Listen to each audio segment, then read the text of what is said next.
Bon, ben bonjour tout le monde, j'espère que vous allez bien. Je me présente, je m'appelle Benjamin Tardif, je suis un professeur de physique au Collège Maisonneuve et je suis également le co-auteur d'un livre de programmation qui est paru récemment, qui s'appelle Initiation à la programmation en sciences. Ça s'appelle Les bases du langage Python. Donc c'est un livre qui est destiné pour les étudiants au Collège du Québec pour apprendre le langage de programmation Python avec le nouveau cours obligatoire dans le nouveau programme, le nouveau cours de programmation de 45 heures. Donc, ce que je vais faire aujourd'hui, c'est juste, dans le fond, je vais résoudre un problème avec vous. Un problème qui provient du site Advent of Code, que j'aime beaucoup personnellement. Et c'est ça, je vais me filmer en train de résoudre le problème, puis vous allez pouvoir voir à quoi ça ressemble écrire un programme Python de manière directe, live. Okay? Donc, comme on fait dans notre livre, on conseille d'utiliser la plateforme Google Colab. C'est pas la seule plateforme qui existe, il y a plein d'autres plateformes, il y a plein d'autres logiciels de programmation qui sont très bons aussi, mais moi je vais faire mes démonstrations avec Google Colab. Okay? Donc, on peut simplement rechercher Colab dans Google, c'est O-L-A-B, et le premier site, Welcome to Colab, donc on clique là-dessus. La seule chose qu'on a besoin pour utiliser ce service-là, c'est un compte Google. Ça prend une adresse Gmail. Donc moi, évidemment, j'en ai déjà une. Donc je vais faire connexion. J'ai mon adresse à moi ici. Je me connecte. Ça faut rentrer évidemment notre mot de passe. Donc j'ai rentré, c'est fait. Donc ça se connecte. Donc là, j'arrive dans mes trucs. Je reconnais mes idées, là, mes fichiers à moi ici. Donc juste annuler ça. Donc je vais juste faire fichier nouveau notebook dans Drive, donc un nouveau fichier vierge. Donc voilà, c'est un fichier qui a pas. Je pourrais le sauvegarder, lui donner un nom. Je peux juste le laisser comme ça pour l'instant, c'est pas très grave. Donc même je vais juste réduire ça pour qu'on ait le maximum d'espace possible. Donc là, je suis dans un fichier, dans un notebook, un fichier collab. Donc je peux écrire des commandes ici. Donc je pourrais faire par exemple imprimer bonjour le monde, comme on fait souvent au début en programmation quand on commence. Donc bonjour le monde. Je ferme ça comme ça. Pour exécuter mon programme, je peux appuyer sur le petit bouton ici, qui ressemble à un bouton play. La première fois qu'on exécute un code, ça prend quelques secondes le temps que les trucs s'initialisent, ça se connecte. Donc, mais à partir de maintenant, les commandes vont être beaucoup plus rapides. Si j'ajoute un numéro 2 puis que j'exécute, vous voyez, ça se fait comme presque instantanément. Donc, c'est ça. Fait que on n'a pas besoin de rien d'autre que ça, pas besoin de rien installer, pas besoin de télécharger quoi que ce soit. C'est juste, on se connecte comme ça sur Colab. On peut le faire sur une tablette, on peut même à la limite le faire sur un téléphone cellulaire. C'est un peu petit, mais ça fonctionne. Fait que c'est vraiment la façon qu'on pense être la plus simple, pas besoin de rien installer, ça fonctionne directement. Fait que l'exemple qu'on va utiliser en tant que problème, comme je disais, on va aller se connecter sur un site qui s'appelle Advent of Code. C'est comme le calendrier de l'Avent pour les codes. Okay? C'est un peu ça le concept. Donc, je vais peut-être juste trouver le nom de la personne qui a fait.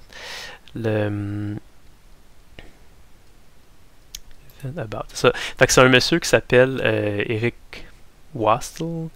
Donc lui, ce qu'il a fait, c'est que ça fait plusieurs années qu'il fait ça. Ça a commencé en 2015. Donc à chaque année depuis l'année 2015, quand c'est le mois de décembre, il invente 25 nouveaux problèmes. Et mettons le 1er décembre, le premier problème devient disponible. Le 2e décembre, le 2 décembre, le deuxième problème devient disponible. C'est comme un calendrier de l'Avent, donc ça va jusqu'à 25. Et à chaque numéro qu'on a ici, c'est un problème de programmation. C'est un problème, là, il y a toujours un petit contexte drôle, un peu humoristique. Ça a toujours rapport, c'est tout le temps des histoires rocambolesques qui ont pas ça n'a pas d'allure, c'est tout le temps un peu tiré par les cheveux. Ça a rapport avec le Père Noël, des fois ça a rapport avec des elfes qui habitent dans le pôle Nord, puis ils ont une mission, ils ont une tâche à accomplir, puis il y a tout un petit contexte le fun, puis on a un problème qu'on doit résoudre, et pour le résoudre, ça se fait pas vraiment à la mitaine papier-crayon, là, il faut utiliser de la programmation, il faut coder un algorithme qui va résoudre le problème. Donc, je vais faire le premier problème avec vous. Donc, si on regarde ici, c'est ça, fait qu'on va faire le tout premier. L'année 2015, le problème numéro 1. Si on veut être en mesure de vérifier la réponse, il faut se connecter avec notre compte. Donc, pour faire ça, il faut soit posséder un compte Google, c'est peut-être ça le plus simple, comme ça nous prend un compte Google pour aller sur Colab aussi, mais si vous avez un compte GitHub, Twitter, Reddit, peu importe. Maintenant, je vais me connecter par Google. J'étais déjà connecté par... Je viens de me connecter par Google ici, donc là, j'ai pas besoin de rentrer mon mot de passe à nouveau. J'étais déjà logué dans Google, donc ça m'a déjà connecté. Donc, le problème, j'ai fait tout à l'heure, donc j'ai déjà eu mes 2 étoiles. Je vais expliquer pourquoi. Dans le fond, quand on clique sur un problème, on a la question qui est ici. Là, je vais pas la lire au complet parce que bon, il y a comme toutes les petits, la mise en situation un peu drôle avec le Père Noël et les elfes. Juste vous le résumer, en gros, c'est quoi? C'est que c'est le Père Noël qui va dans un building, un édifice là, de plusieurs étages, et il doit aller donner les cadeaux. Et les instructions qu'il y a pour savoir où aller donner les cadeaux, c'est juste une longue liste de caractères qui vont être soit des parenthèses ouvrantes ou des parenthèses fermantes. Et comme c'est expliqué ici, à chaque fois qu'il va juste lire ses instructions de gauche à droite, et quand il rencontre une parenthèse ouvrante, il va monter d'un étage, et quand il va rencontrer une parenthèse fermante, il va tout simplement descendre d'un étage. Donc au début, on suppose que quand le Père Noël rentre dans le building, il est à l'étage numéro 0. Et là, après ça, il va soit monter d'un étage ou descendre d'un étage. Et pour la première partie de la question, ce qu'on veut savoir, c'est à quel étage est-ce que le Père Noël va arriver une fois qu'il aura exécuté toutes ses instructions. Okay. Puis là, on donne des exemples. Ça qui est le fun du site Advent of Code, c'est qu'avant de nous donner la grosse question difficile, on nous donne toujours des petits exemples, juste pour être certain qu'on a bien saisi et qu'on a bien compris là, la question. Donc, par exemple, si les instructions du Père Noël étaient ça ici, ces 4 caractères-là, donc 2 parenthèses ouvrantes et 2 parenthèses fermantes, ben, après avoir fait ces 4 instructions-là, il se trouverait à l'étage numéro 0. Parce qu'il aurait monté de 2 étages et descendu de 2 étages. Donc, il part à l'étage 0. Là, il aurait été à l'étage numéro 1, l'étage numéro 2, l'étage numéro 1 et l'étage numéro 0. Donc, ça l'amène là. Si ces instructions, c'était par exemple 3 parenthèses ouvrantes, ben, il sera à l'étage numéro 3. Et ainsi de suite. Fait que ça nous permet d'être juste certain qu'on comprend bien la question. Okay. On peut même faire un test. Mettons qu'on prend, je sais pas, cet exemple-là, juste pour voir là, si c'était ça notre input, là, si c'était ça les instructions du Père Noël, ça devrait nous amener à l'étage numéro 3. Toujours une bonne idée de commencer par résoudre là, avec un exemple qui est relativement petit, là, un peu plus restreint, voir si ça fonctionne bien. Et une fois qu'on s'assure qu'on a bien compris la question, là, on peut aller le faire avec notre vrai input à nous. Okay. Notre input à nous, pour vrai, c'est ça ici. C'est une suite de plusieurs centaines, plusieurs milliers de parenthèses ouvrantes et fermantes. Mais commençons d'abord juste par le petit exemple que là, juste pour comme, pas trop paniquer. C'est ça. Fait que mettons que, je vais effacer ça. Fait que mettons que notre input, ce serait simplement ça. Juste l'exemple qui était donné, là, une série de quelques parenthèses ouvrantes et fermantes. Qu'est-ce qu'on pourrait faire? Ben, ce qu'on peut faire, c'est qu'il faut parcourir toutes les parenthèses, tous les caractères, un à un. Quand on rencontre une parenthèse ouvrante, le numéro d'étage augmente de 1, puis sinon, ça se réduit. Fait qu'on pourrait d'abord se créer une variable qu'on appelle étage, qu'on pourrait initialiser à 0. Donc, au début, quand on commence notre problème, l'étage vaut 0. Et là, ce qu'on doit faire, c'est qu'on doit parcourir tous les caractères de cette chaîne de caractères-là et regarder qu'est-ce qu'on va rencontrer. Fait que pour parcourir toute la chaîne de caractères, il y a plusieurs manières de le faire. On peut procéder avec l'instruction range. On pourrait faire par exemple une boucle for, qu'on appelle une structure répétitive. On pourrait dire for i in range et d'aller de 0 jusqu'à la longueur de cette chaîne de caractères-là, à la longueur de input. On pourrait le faire comme ça. Okay. C'est une façon d'écrire l'instruction. For i in range 0 jusqu'à la longueur de la chaîne de caractères input. Techniquement, on n'est pas vraiment obligé d'écrire le 0. Je vais le laisser là pour l'instant, puis on va l'enlever après pour que vous voyez que ça revient au même. Okay. On pourrait faire ça. Donc là, notre valeur de i, on peut juste l'imprimer comme ça, vous allez voir qu'est-ce que ça fait. Si on fait juste ça, là, le i vaut 0, 1, 2, 3, 4, 5, 6. Parce que ici, le i vaut 0, après ça, il vaut 1, 2, 3, 4, 5, 6. Okay. Nous, ce qu'on veut, c'est pas tant que ça la valeur de i, c'est plutôt la valeur du caractère qui se trouve à l'indice i. Donc, le caractère, ce serait, on appellerait ça input crochet i. Okay. Si on fait imprimer ça, par exemple, si on fait juste print input i, qu'est-ce que ça va faire? Ben, ça va imprimer à tour de rôle tous les caractères. Fait que parenthèse ouvrante, ouvrante, fermante, ouvrante, ouvrante, fermante, ouvrante. C'est ça qu'on a là. Okay.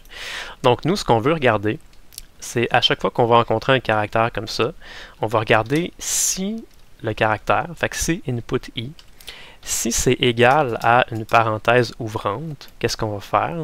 Ben, le Père Noël va monter d'un étage, donc on va dire que le nombre d'étages va augmenter de 1. On peut écrire ça comme ça, étage égale à étage plus 1. C'est la manière la plus explicite, la plus longue de l'écrire. Je vais laisser comme ça pour l'instant, on va le raccourcir par la suite. Là. Pour l'instant, j'essaie de vraiment de suivre un peu la méthode qu'on présente dans le livre, donc on pourrait l'écrire comme ça. Fait que si on rencontre une parenthèse ouvrante, le numéro de l'étage, on l'augmente de 1. Sinon, ben, si on ne rencontre pas une parenthèse ouvrante, c'est sûr et certain qu'on rencontre une parenthèse fermante. On n'a même pas besoin de faire un test et de vérifier si c'est une parenthèse fermante parce que notre chaîne de caractères input ici, elle contient seulement des parenthèses ouvrantes ou fermantes. Il n'y a rien d'autre que ça. Fait que dans ce cas-ci, c'est un cas assez simple, on peut simplement dire else. Fait que si on ne rencontre pas une parenthèse ouvrante, ça veut dire qu'on a rencontré une parenthèse fermante. Et dans ce cas-là, le nombre d'étages, on va simplement le réduire de 1. On va dire étage égale étage moins 1. Okay. Donc, une fois qu'on a refait tout ça, ben, on aura terminé. On aura parcouru tous nos caractères et on veut regarder c'est quoi le numéro de l'étage que le Père Noël est rendu. Donc, on pourra juste s'imprimer, une fois qu'on a parcouru tout, qu'on a effectué notre book 4 ici, juste imprimer c'est quoi le numéro de l'étage. On peut supprimer les lignes ici. Si on exécute ça, vous voyez, ça donne 3. Et c'est ça la bonne réponse, parce qu'ici, on nous disait, là, si le input du Père Noël, c'était ça, ben, ça devrait nous donner comme réponse l'étage numéro 3. On peut en essayer un autre, mettons celui-là. Si c'était ça, le input là, du Père Noël, ça devrait donner moins 3, je crois. C'est ça, ça donne moins 3. Okay. Donc, c'est bon, ça va. Donc là, je pense qu'on a confiance que notre code fonctionne correctement. Okay. On a essayé quelques exemples, là, ça semble fonctionner. Donc là, si on veut avoir la vraie réponse, c'est qu'il faut utiliser notre input. Quand on se connecte justement avec notre compte, là, comme j'ai fait tout à l'heure, je suis connecté en tant que Benjamin Tardif, ben, on a un input. Puis ça, c'est vraiment personnalisé à chaque personne. Fait que si vous vous connectez chez vous avec votre compte Google, votre input que vous pourrez aller chercher, ce ne sera pas exactement ça. C'est sûr que ça va ressembler, ça va être un paquet de parenthèses ouvrantes et fermantes, ça n'a pas le choix, mais ce ne sera pas exactement les mêmes que moi.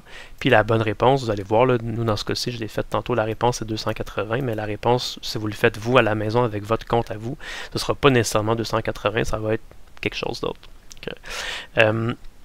Fait ici, ce qu'on peut faire, c'est que notre input, c'est toute cette gang de parenthèses-là. Je vais juste faire CTRL-A pour tout sélectionner. Là, je fais CTRL-C, copier, et je vais aller dans mon code, dans mon fichier collable, je vais juste faire CTRL-V. Fait que là, je viens de coller mes plusieurs centaines, plusieurs milliers là, de parenthèses. Vous voyez, s'il y a une scroll bar qui est apparue, c'est très long. Donc, en fait, même si on veut le voir, c'est combien, là, on pourrait juste faire un print. Attends, je vais juste mettre ça en... Non, je vais ça comme ça. Juste imprimer la longueur de input, juste pour voir. Juste mettre ça en commentaire pour l'instant. Fait que oui, c'est 7000. Fait que dans le fond, il y a 7000 parenthèses ouvrantes ou fermantes. Okay, juste par curiosité, là, je t'allais regarder ça. Voilà. Donc, dans le fond, le code n'a pas changé, c'est le même code, juste que là, le input, au lieu d'être le petit exemple de 4-5 parenthèses, c'est vraiment les 7000 caractères au complet. Mais c'est la même procédure. Fait que si on fait ça, puis qu'on y va avec ça, ça devrait fonctionner.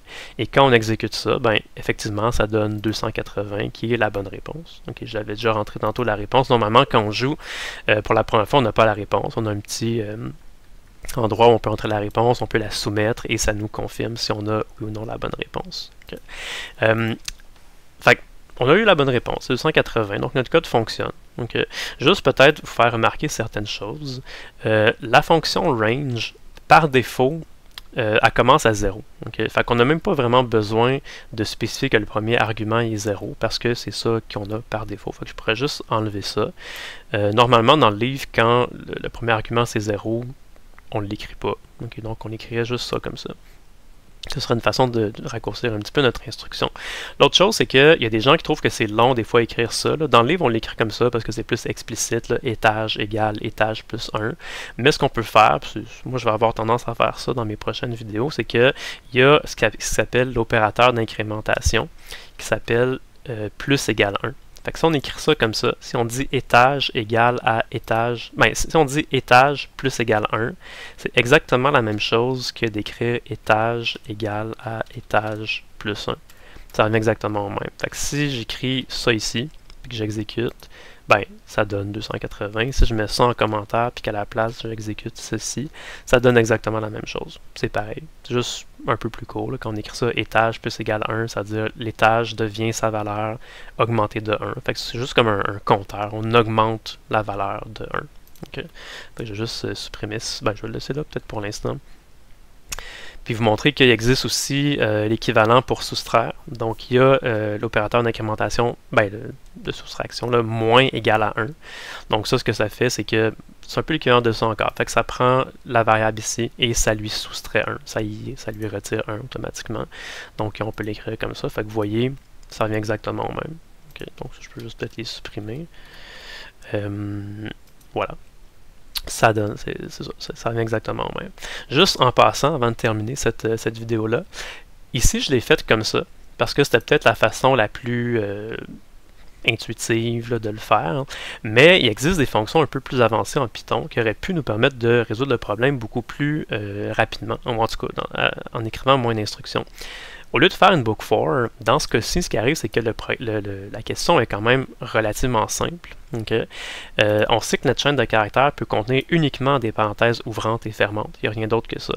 Dans le fond, ce qu'on aurait pu faire, c'est qu'au lieu de parcourir un à un chaque caractère, si on avait une façon de juste compter dans notre chaîne de caractères ici, il y a combien de parenthèses ouvrantes et il y a combien de parenthèses fermantes, on pourrait juste dire le nombre de parenthèses ouvrantes moins le nombre de parenthèses fermantes, bang, ça nous donne tout de suite le numéro de l'étage auquel on va arriver.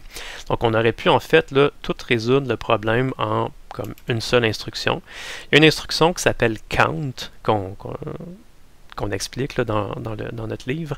Dans le fond, c'est que si on a une chaîne de caractères, par exemple input, on peut écrire la chaîne de caractères .count et on écrit ici une autre chaîne de caractères. C'est ce qu'on veut compter. Fait que si je fais par exemple input.count parenthèse ouvrante, qu'est-ce que ça va faire? C'est que ça va prendre la chaîne de caractères input qui contient des centaines, des milliers de caractères et ça va compter dans cette longue chaîne de caractères-là, il y a combien de fois, il y a combien d'occurrences de ce caractère-là, de la parenthèse ouvrante. Okay. Donc ça me donnerait le nombre de parenthèses ouvrantes, donc le nombre d'étages positifs que le Père Noël s'est déplacé. Et quand il y a des parenthèses fermantes, il soustrait de 1. Fait qu'on pourrait juste, dans le fond, soustraire input.count le nombre de parenthèses fermantes. On pourrait faire ça comme ça. Et ça, ce serait la réponse directement. Okay? Donc on aurait juste à imprimer ça directement. Même pas besoin d'imprimer. On n'aurait même pas besoin de se définir une variable étage. On aurait juste pu, d'un seul coup, là, écrire ça. On écrit, dans le fond, on fait juste afficher le nombre de parenthèses ouvrantes moins le nombre de parenthèses fermantes qui est contenu dans la chaîne de caractères input, et voilà, ça fonctionne. Si on exécute ça, bang, vous voyez, 280. C'est exactement la même chose. Okay. Fait que ça, il existe dans Python des fonctions un peu plus avancées. Généralement, on va essayer de résoudre les problèmes avec la syntaxe de base et les opérations de base, mais c'est sûr qu'il existe parfois là, des situations comme ça où c'est des fonctions un peu plus complexes, un peu plus évoluées, qui permettent de faire un peu le même travail, mais bon, un peu plus rapidement, un peu plus efficacement, ou en tout cas en utilisant moins de lignes de code. Je vais arrêter ici pour pas que la vidéo soit trop longue, mais je vais faire une deuxième vidéo là, qui va résoudre la partie 2. Okay, qui est un petit peu plus compliqué. Donc voilà, juste avant de vous laisser, là, je vous rappelle que je suis l'auteur, le co-auteur du livre Initiation à la programmation. Donc si vous voulez en apprendre plus sur le langage Python, je vous le recommande. Il est disponible là, sur le site rp.com. On peut acheter la version papier imprimée. Il y a aussi la version numérique qui est disponible. Là. Quand on l'achète, ça dure pendant 3 ans. Donc ben voilà, bonne journée et on se revoit dans une prochaine vidéo.